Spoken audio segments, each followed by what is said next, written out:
right, y'all. Welcome to the Scott Horton Show. I am the director of the Libertarian Institute, editorial director of antiwar.com, author of the book Fool's Errand, Time to End the War in Afghanistan, and I've recorded more than 5,000 interviews going back to 2003, all of which are available at scotthorton.org. You can also sign up for the podcast feed. The full archive is also available at youtube.com/Scott Horton Show. You guys, on the line, I've got Mark Perry. Man, is he my favorite Pentagon reporter. You know what? He might be the only Pentagon reporter I know. But anyway, he does great stuff, and that's why I know him. And he wrote this thing. Where is it in my tabs here? Oh, no, that's not it. It's at Responsible Statecraft, the Quincy Institute site. And it's, I know, it's on antiwar.com's front page today. It's called The Revenge of Colonel Douglas Macgregor. I got to say, I like the sound of that. Welcome back to the show, Mark. How are you, sir? It's been a while. It's good to be here. Good to be here. Yes, sir. I love talking to you. And, you know, I think I interviewed you one time before about a piece that you wrote for, I'm going to say, Politico magazine about 3 or 4 years ago, which is, you know, I'd heard of Macgregor a few times before that, but this is where I really learned the story. The way you told it was Macgregor versus McMaster for on a couple of things, but I think primarily concerning what would be the U.S. Army strategy for tank war against the Russians in Eastern Europe if it came down to it. And there was a major kind of doctrinal difference between this Colonel Macgregor and his former subordinate, now General McMaster. And of course, I should say before I let you rip here that this is all very important and apropos of right now because Donald Trump has just finally named Douglas Macgregor to be senior advisor to the new Secretary of Defense, Christopher Miller. And so I am just brimming with questions, but if you could just give us a good background on this guy and let us know who he is, what we're dealing with here, and why it matters so dang much. Well, Doug Macgregor, Colonel Doug Macgregor, U.S. Army retired, is one of the really brilliant Army strategists of our time, a real deep thinker and innovator. And he and H.R. McMaster go back to West Point classmates. And they served together in the first Gulf War in a very famous battle called the Battle of 73 Easting, where Macgregor was the squadron commander of an armored unit, and McMaster was a tank commander.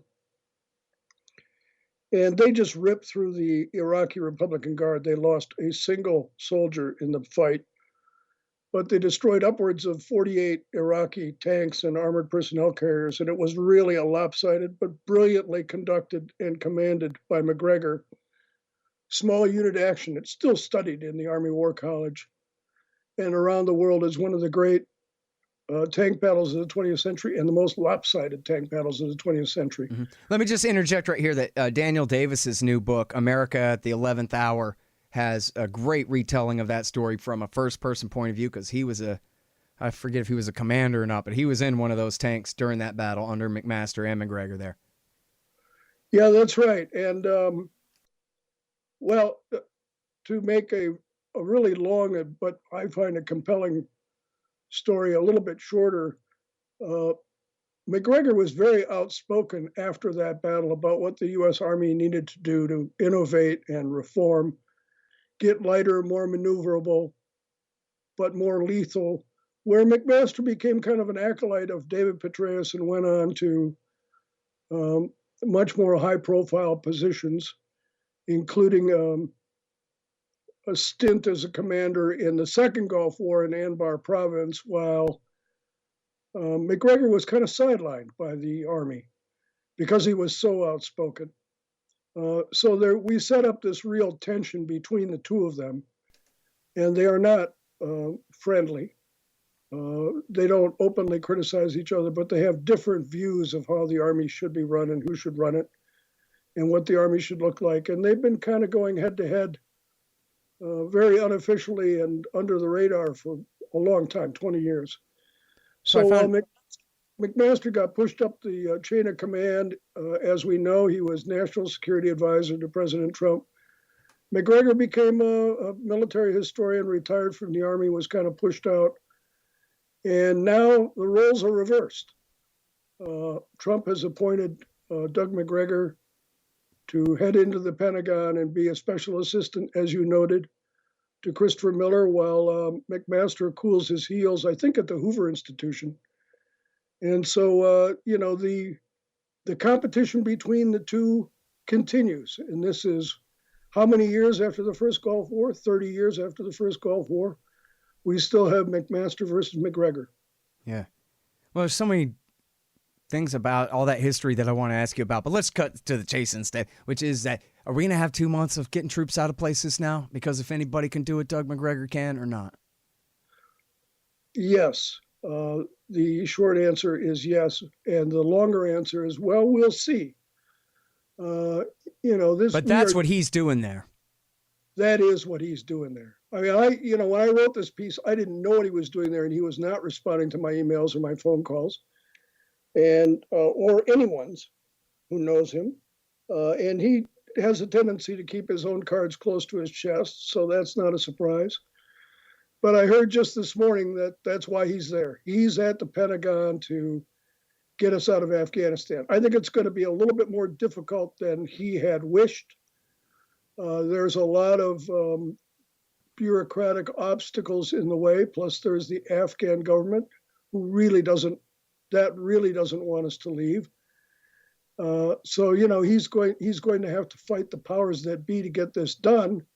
You would think it would be easier than it is, but it is difficult when you've got people who've been in their position for a long time, very opinionated, who understand all the threads to pull to get things not done, and to kind of stay the course, as it were. It's going to be a real challenge for Doug, but he's absolutely a dedicated, tough-minded, singularly focused former Army officer who doesn't believe in these endless wars and thinks the U.S. ought to get out, and he's going to try and get us out. Can you elaborate a little bit about that? What do you know about what he doesn't like about these Middle East wars? You can tell us here. Well, what do we, when we fought the second Gulf War, he gave a briefing to General Tommy Franks, and the Army leadership down at U.S. Central Command. And his presentation was pretty straightforward. We take Baghdad with a division of maybe 15 to 20,000 troops, and we get out. Don't do phase 4, don't do nation building. If we're interested in really overthrowing Saddam's regime, and Macgregor was a little bit skeptical of the utility of that, then we do it as fast as we can, and we don't stick around. This isn't Europe in 1945 or Japan in 1945. This is a very complicated and complex society, and he was worried that we would get mired in an endless series of counterinsurgency operations that would bleed us dry and bankrupt the nation. People dismissed that, and here we are, how many years later, and that's exactly what happened. He was right.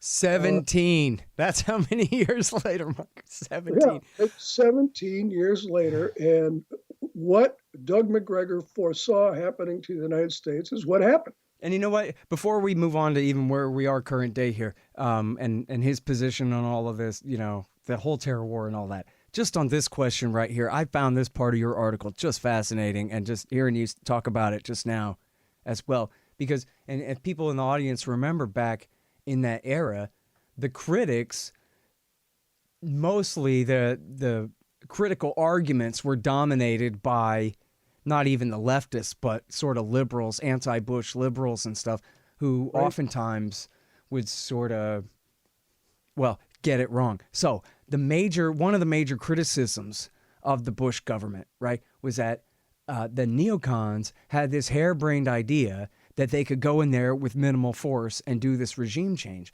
while the real professionals like General Shinseki, they knew that we would need 300,000 men to occupy the country. And then it was so irresponsible of George Bush to fire Shinseki and all this. But you see the giant question they're begging, which is staying and rebuilding the whole thing like this. So now it casts that whole thing in the other light where I don't think that Macgregor's plan was the neocon plan. I don't know if there's a real connection there or not, but I do know that Wolfowitz and them were proposing that we do this with minimal force. Certainly, Richard Pearl and them wanted to use, minimal force. And then I don't know if they really want to get right out. They wanted to install Chalabi and then get out, right? Yep. Was that the same plan, by the way? Was Macgregor palling around with Wolfowitz then and saying, yeah, you could do this on the cheap kind of deal? Or that was a different thing altogether? Well, no, he wasn't palling around with them, but Doug, I think, was skeptical of the whole enterprise to begin with, but he calculated that if we were going to do it, then we had to do it, get it done, and get out.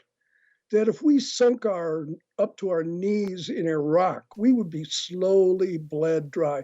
Right. Wolfowitz thought we were going to be greeted by, people throwing bouquets at us. Yeah. Macgregor knew otherwise. Right. He understood what was at stake here, and he understood what was going to happen to us. And he knew. He was one of the few Army officers I talked to at the time who knew that we were going to be facing off against guys in flatbed trucks with, chain machine guns, and an insurgency that went on and on and on. Everyone else was surprised by the insurgency. Doug Macgregor was not surprised by the insurgency. He calculated that would happen. He was actually, he's one of the real true visionaries in the military, and he's been punished for that. He's been sidelined for that. When McMaster and crew were headed up Highway 1 in Iraq, or whatever the hell it was, Doug Macgregor was out at the National Defense University giving lectures. He was sidelined because of the bad news that he brought to the briefings. And the bad news was, if we do this and we don't get out, we're going to be there year after year after year after year until we're bled dry. Well, guess what? He was absolutely right. Yeah. So now, years after he made that prediction, the current president, in his wisdom, and I'm not a fan of Donald Trump at all, but at least the current president has calculated correctly. It's time to get out of these wasteful wars. They're bankrupting the country. The one guy in the military who's been saying this year after year after year is Doug Macgregor, so he's put him in the Pentagon. It's a good move. It's a real puzzle, though, too, because he's got 2 months on the clock. He's a lame duck president. He just lost. And now a massive purge at the Pentagon. He puts his own guys in there, and led by this guy who wants to undo, not start a bunch of crazy new projects, but undo some crazy projects with such a time crunch. And then when the president has, frankly, lost some legitimacy as a leader, in the sense that he is a lame duck who just lost, not that he served his 2 terms, but that he just got unelected. And, just 2 weeks ago, General McMaster said that dealing with the Taliban, when Trump dealt with the Taliban, that's like Neville Chamberlain capitulating to Hitler. And that makes me think that the Pentagon might just say to Donald Trump, screw you. We don't have to do what you say. We got our Bagram Air Base, and we're going to keep it. And what are you going to do about it? And will there be enough time for Trump and Macgregor to somehow make them pack up C-130s and fly away? Well, you have, as usual, put your finger on it. 2 months. Doug Macgregor and Donald Trump have 2 months, and I think you understate the difficulty here. Donald Trump is discredited, and his writ is pretty weak right now. And if you're Doug Macgregor, despite all of your experience and knowing your way around Washington, you show up in the Pentagon suddenly with 2 months left, they can really give you the runaround. And I think that what puzzles me the most about this is I rarely talk to anyone in the military who is gung-ho about Afghanistan or Iraq or Syria. Everybody wants out. And yet, when it comes time to do that, there's always put up all of these excuses why we're dealing with the Taliban. We have political issues. We've got to protect people that we put in place. You never know. People might come back. ISIS might return. The Taliban is going to get tougher. Mark, come on. I mean, we're not losing that many people there. It's not costing us that much. We can continue to do this. There's all kinds of reasons that the military, but not just the military, diplomats give for continuing on and on in a losing proposition. And that is difficult to overcome. I remember the statement, and I'm sure I've used it on your show before, is from the historian Barbara Tuchman. The hardest thing in Washington to change is a bad policy. Well, here we are. I mean, anybody can make a good policy bad, but to change a bad policy to actually get things right is a really difficult thing to do. And it's a real challenge for Doug Macgregor and the people that Donald Trump has put at the Pentagon to really turn this around. It's going to be a very difficult task and a real challenge. But I think come January 20th, it might well be that, Donald Trump can say to the American people, well, I said 4 years ago, we're going to get out of these endless wars, and we're out. Yeah. And if he does that, it'll be interesting to see how his legacy is treated. Because you and I both remember in the South Carolina primary where Donald Trump turned to Jeb Bush and said, your brother did this and it was a mistake, talking about Iraq. And everyone thought, well, that's the end of Donald Trump. And it actually got him votes. Yeah. Oh, he creamed him. Yeah, the next day he got 2/3 and the other 17 candidates shared the other 1/3. Yeah, that's right. And, so this was a real indication of just how fed up with these wars the American people have become. And they're still fed up. They're still fed up. Hey, y'all, check it out. The Libertarian Institute, that's me and my friends, have published 3 great books this year. First is No Quarter, The Ravings of William Norman Grigg. He was the best one of us. Now he's gone, but this great collection is a truly fitting legacy for his fight for freedom. I know you'll love it. Then there's Coming to Palestine by the great Sheldon Richman. It's a collection of 40 important essays he's written over the years about the truth behind the Israel-Palestine conflict. You'll learn so much and highly value this definitive libertarian take on the dispossession of the Palestinians and the reality of their brutal occupation. And last but not least is the great Ron Paul, The Scott Horton Show Interviews, 2004 through 2019. Interview transcripts of all of my interviews of the good doctor over the years on all the wars, money, taxes, the police state, and more. So how do you like that? Pretty good, right? Find them all at libertarianinstitute.org/books. Hey guys, here's how to support this show. You can donate in various amounts at scotthorton.org/donate. We've got some great kickbacks for you there.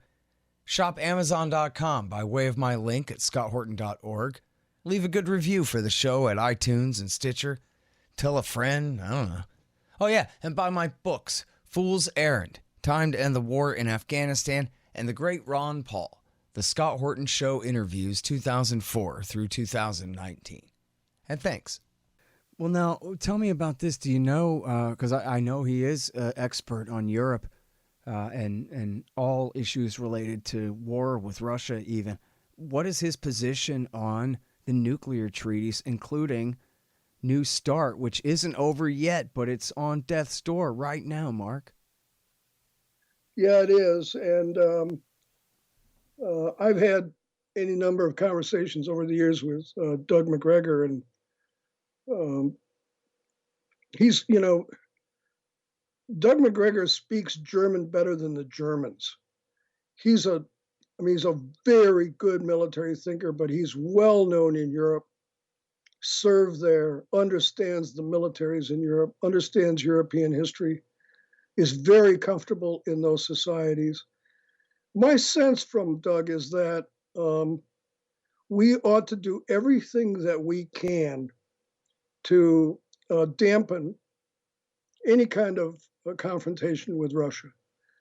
When you have military officers who say, well, the Russians they're on their way back, they're a near peer competitor, they've designed a new tank, the Armada, that is undefeatable in battle. I think that Doug Macgregor's attitude is to dismiss that. The Russians have a strong military, but it's not nearly as strong as ours, and they have inherent economic problems that they're going to have to solve in their country. They're not an expansionist power. And we're going to have to engage with them. And engaging with them on the nuclear issue is absolutely vital. We've got to re-up the START treaty.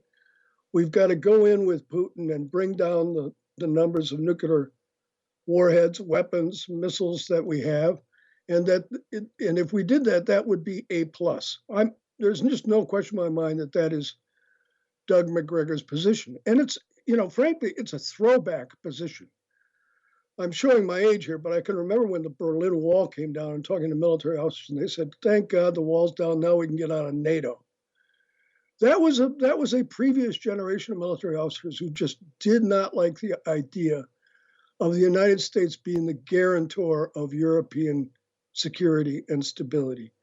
That's changed somewhat.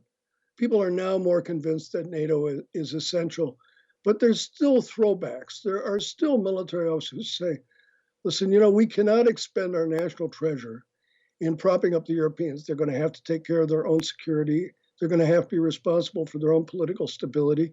And it is not smart for us to overemphasize Russian strength. They are not a near peer competitor. They're a nation that's in trouble, losing population, with real environmental and economic problems, and let's not overemphasize their strength. Yeah, but what about the Ayatollah? He's Hitler, and he's going to take over the world. Yeah, there's the Ayatollah. Well, we're worried about. I mean, it brings a kind of a wry smile to my face every time I hear about Iran is going to do this, that, and the other thing. If we were so concerned with Iranian influence in Iraq, why did we invade Iraq to begin with? That was the last thing that we should have done. And I think frankly that, again, the Iranians, the Iranians are not, they're not innocent players in the Middle East. They have their interests and they will act on them, and they can be pretty rough about it. But they're well known to their neighbors who've been around them for 2,000 years, and their neighbors know how to counter them. And every time that we rattle our sabers at Iran, the Saudis and the Emiratis even go and talk to the Iranians. We don't talk to them, but the people we're sent to protect, they go talk to them.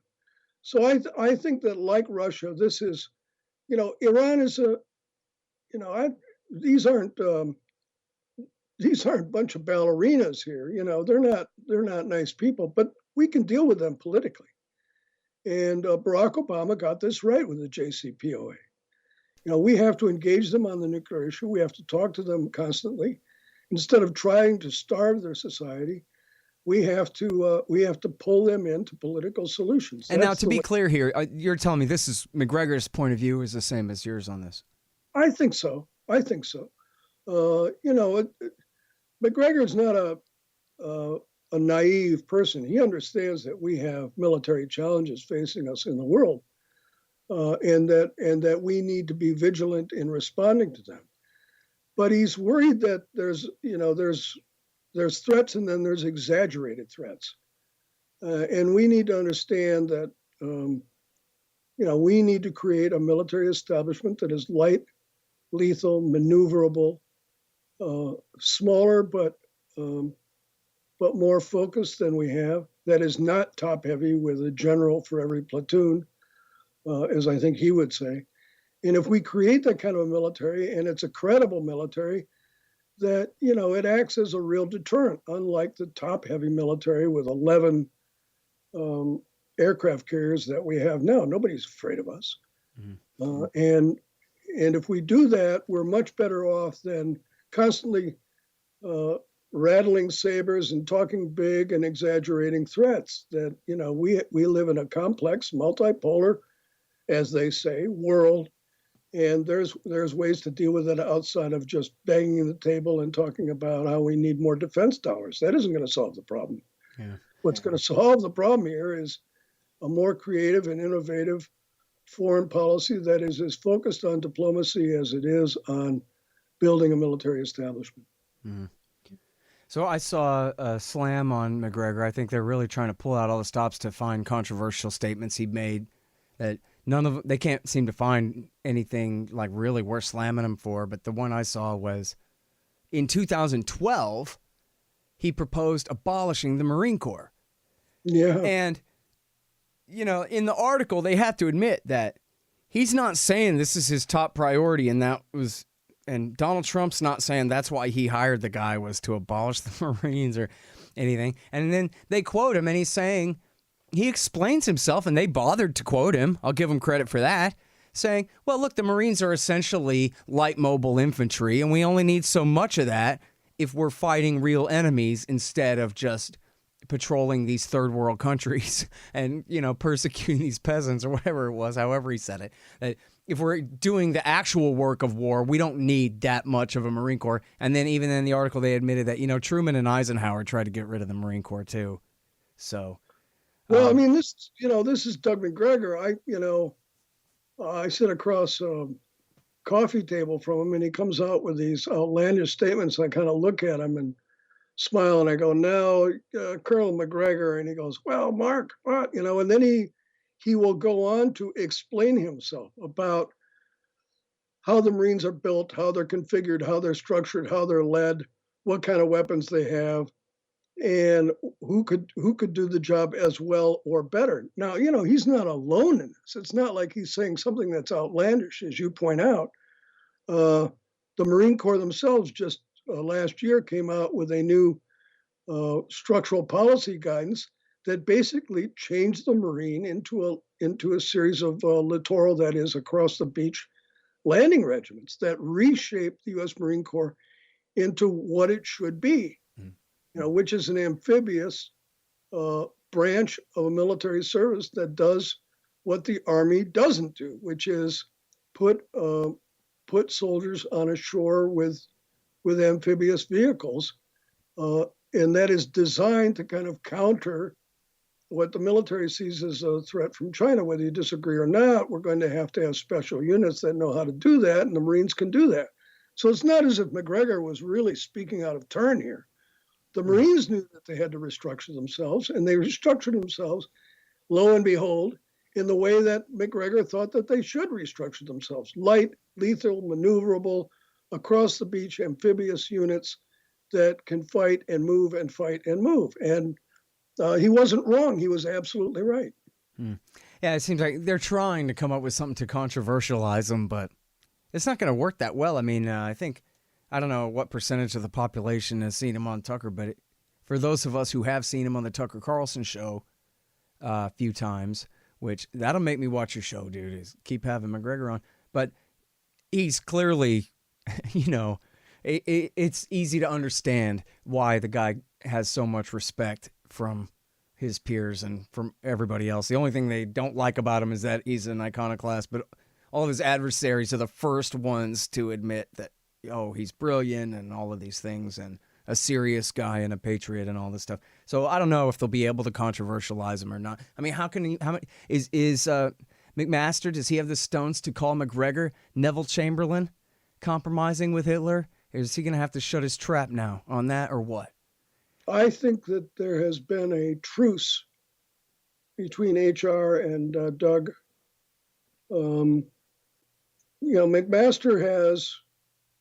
McMaster knows what he's talking about. We can disagree with him on his military views, and I do. But, he's been there in uniform for 30 years. I certainly haven't. And he knows the military inside out. He's served as national security advisor. So, and, he's under fire in Anbar and came up with creative and good ways of dealing with that. So, we had to tip our hat to H.R. McMaster. I got to tell you, man, I interviewed a guy who was an officer served under him in Anbar and said he was guilty of human rights abuses at the prison that he ran there. He wrote an essay all about it for, I'm sorry, I forgot the name of the network. I'll send you the interview. I interviewed him all about it. And this guy's a war criminal like the rest of them. I wasn't in Anbar. I don't know. But I have it on good authority.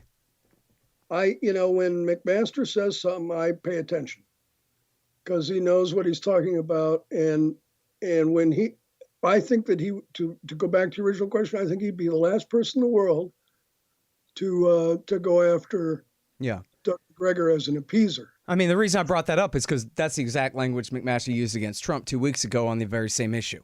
So I guess my point being that nobody's going to be able to really try to pull that stunt against this guy. That's why, I mean, really, Donald Trump should have hired him all along. If you needed somebody to protect your right flank from accusations that you're compromising national security as you're ending some wars, you have Doug Macgregor stand there. He'll protect your right flank. He's the tank battalion commander guy, right? So nobody's going to get past him.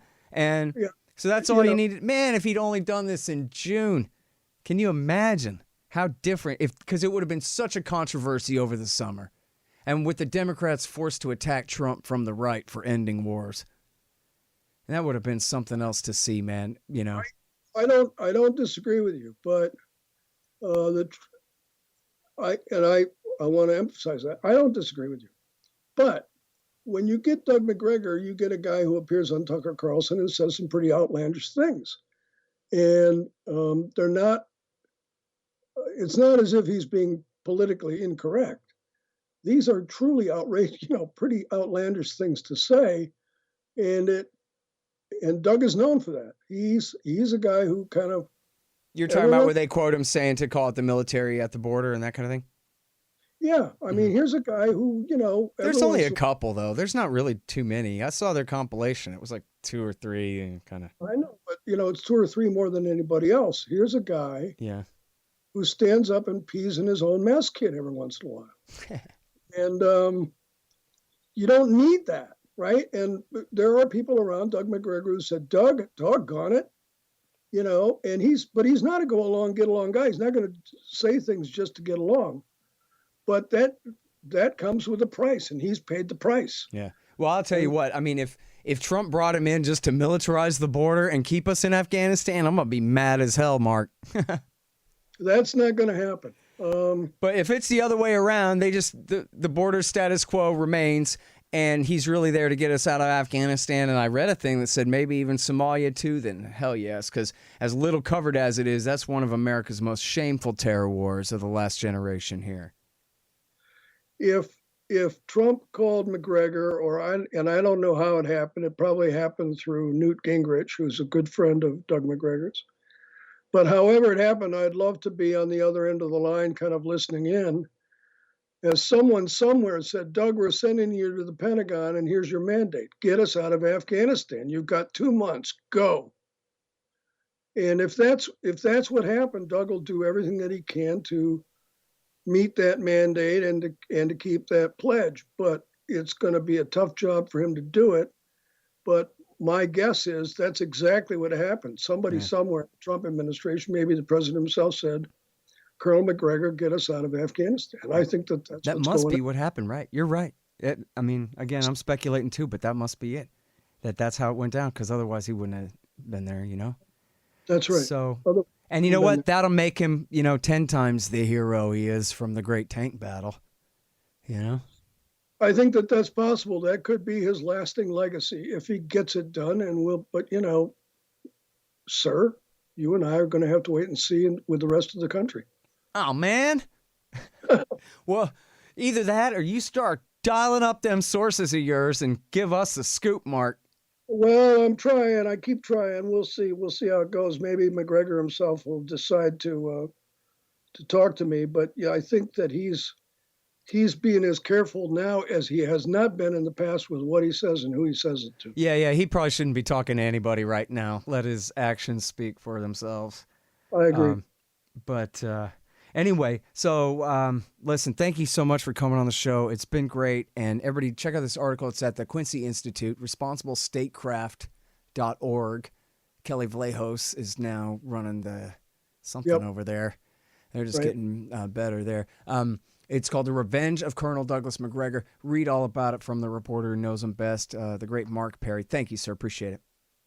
My pleasure. Always happy to do this. Talk soon. All right. And by the way, guys, Mark's latest book is called The Pentagon's Wars, a great one. The Scott Horton Show, Anti-War Radio, can be heard on KPFK 90.7 FM in LA. apsradio.com, antiwar.com, scotthorton.org, and libertarianinstitute.org.